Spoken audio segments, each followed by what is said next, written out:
So you finally decided to stop slacking off and actually think about your future. And then you realize this shit's actually hard as hell. It's like you'll never figure out what to do in your life. Everything just seems so boring and complex all the time. And you're right. You will never find your purpose. Well, sort of. Whether it is deciding what kind of university you want to go to, what kind of job you want to get, maybe even just picking a hobby to kill time over the summer. Making a decision where you commit your time is one that's usually very, very difficult for a lot of people.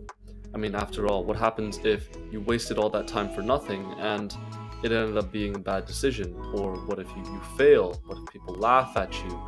Is this something that you even want to do, or is it something that someone is making you do, right?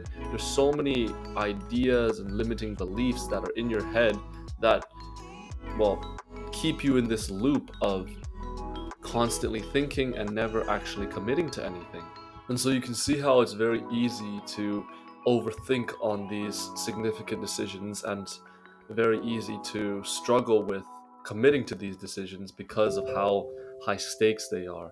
And a lot of people make this mistake of thinking they only have one shot at doing whatever this is and they have to make it perfect or they have to get it right on their first try, which is simply not true. Which is why in this video I'm going to show you how you can overcome these impossible dilemmas and make a decision with confidence.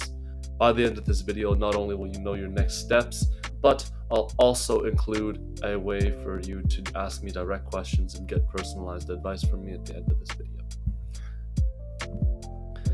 Now, if you're wondering why you should listen to me, I've been aware of this topic for a couple of years now, and I've gotten myself out of a very unfulfilling and toxic lifestyle a couple of years back. I'm the best state I've ever been in, both mentally, physically, and I guess intellectually. And so I'm hoping to sort of share the knowledge that I have, and hopefully someone finds it useful. So, to begin, we need to be able to identify what our purpose, or I like to call it the next big goal we have, the next big thing we want to center our life around. What does that look like, right? And this is the part where we define our goal, we define that purpose. And to me, I believe that your purpose, whatever you want to call it, I actually don't like using that word, but your purpose should be a journey that goes beyond just your passions and interests and is one that you're willing to accept both the consequences and the benefits, right? You can't just have one or the other, it has to be both. That's what makes it purposeful. Because this is such a subjective topic, it's difficult to give you a one-size-fits-all solution. There's no black and white answer for this, but what I can do is I can show you the 3 issues that I've seen most people face, which keep them from living a productive and fulfilling life. The first of which is not being able to commit to anything and constantly overthinking, right? These are the type of people, and mind you, I used to be one of these people as well. But these are the type of people who spend more effort actually thinking about which boat to jump on versus just taking action and doing something, right? And the only reason why you're losing in the first place is because you haven't taken enough action, you haven't made enough mistakes. And if you are that type of person who really can't make a decision or commit to a certain activity because maybe you love all of them, or maybe you can't figure out which one will be the best for you in the future, just pick one. It doesn't have to be the right one. It doesn't have to feel the best. You just have to focus on one thing.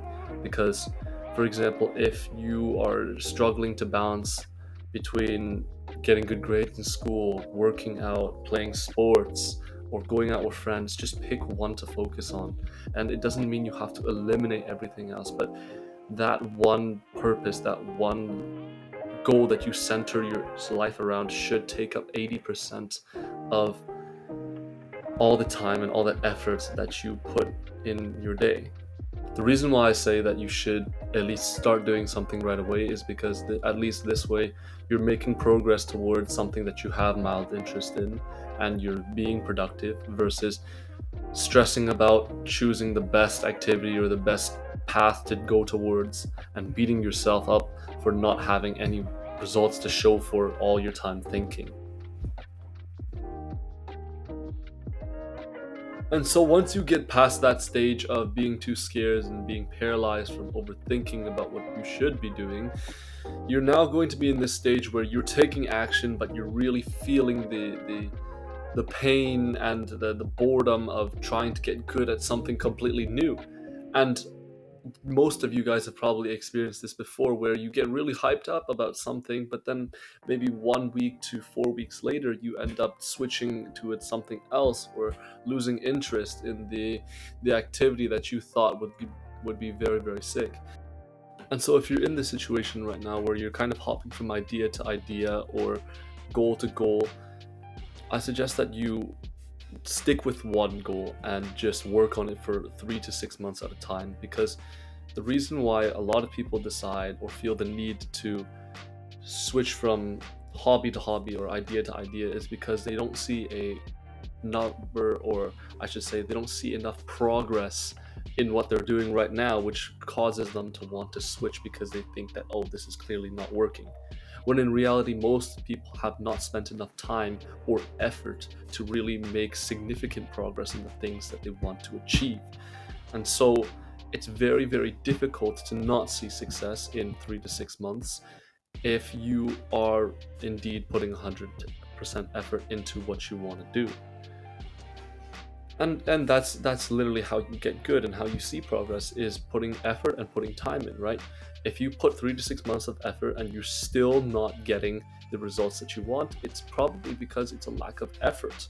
And if it is a lack of effort, then it's clear that this journey is one that you are not interested in, or more specifically, the requirements and the adversities of this journey that you've chosen is one that you don't really want to go through. And that's okay, then you can switch. But there is shame in simply just hopping from idea to idea in a couple of weeks and kind of dipping your toe in the water for every single, let's say, opportunity that you hear about. The last limiting belief that I feel like a lot of people have that's holding them back is the fact that they have no passion or no interests. So they can't really find a purpose or a goal because they don't want to do anything. They aren't interested in anything. And for those people, I would tell them to simply go back to what you were doing before, or what you were very good at, what you used to like. Because the thing is, you need to understand that passions and interests are fleeting phases in your life. They are not permanent things that you're always going to be focused on. However, skills are much harder to forget, and skills will compound in the long run. They will give you benefits. And so it's much better to essentially build up a skill and become very good at that skill, because no matter how much you might hate it or find it boring, you will still enjoy the benefits of being extraordinary at something, right? For example, I could be okay at baking, making videos, going to the gym, but nobody cares. But if I was a master at baking, if I was a master cinematographer, if I was a bodybuilder that everyone looked up to, people would give me status, they would give me money, they would give me fame, they would give me all sorts of benefits. Now, I'm not saying that these should be the end goals, or these vanity metrics are the ones that you should be tracking, but I'm saying that you will always enjoy being amazing at something, no matter how boring or how tiresome it gets.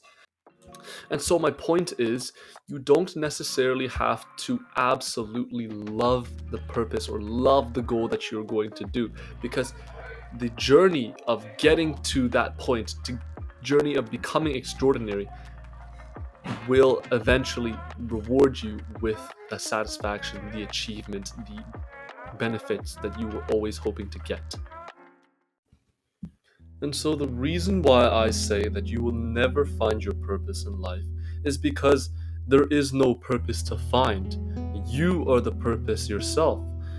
All the activities that you want to commit to, all the skills that you want to develop, go towards your own self development. The benefits you reap from your labor go towards your benefit in terms of a number of different things. For example, money, status, knowledge, everything revolves around you, which is why you are the purpose. And the key takeaway from this video is not necessarily, oh, you're the purpose, or oh, you just gotta do more. It's simply just being able to take action and knowing when to give up, knowing when to switch, knowing when to just stick through the hard times. Because everyone has a different situation, everyone has a different way of thinking. But I hope that these tips have helped you break past your limiting beliefs and have helped you figure out, okay, I should be doing this now, or okay, I should stop doing this. Because being able to take action is the first step towards success.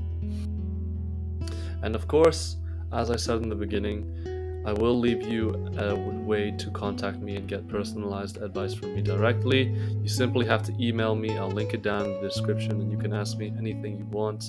This is just a better way for me to understand what you guys want. So I hope this video has helped, and remember, nothing I say in this video means anything unless you do something about it. So go do something about it.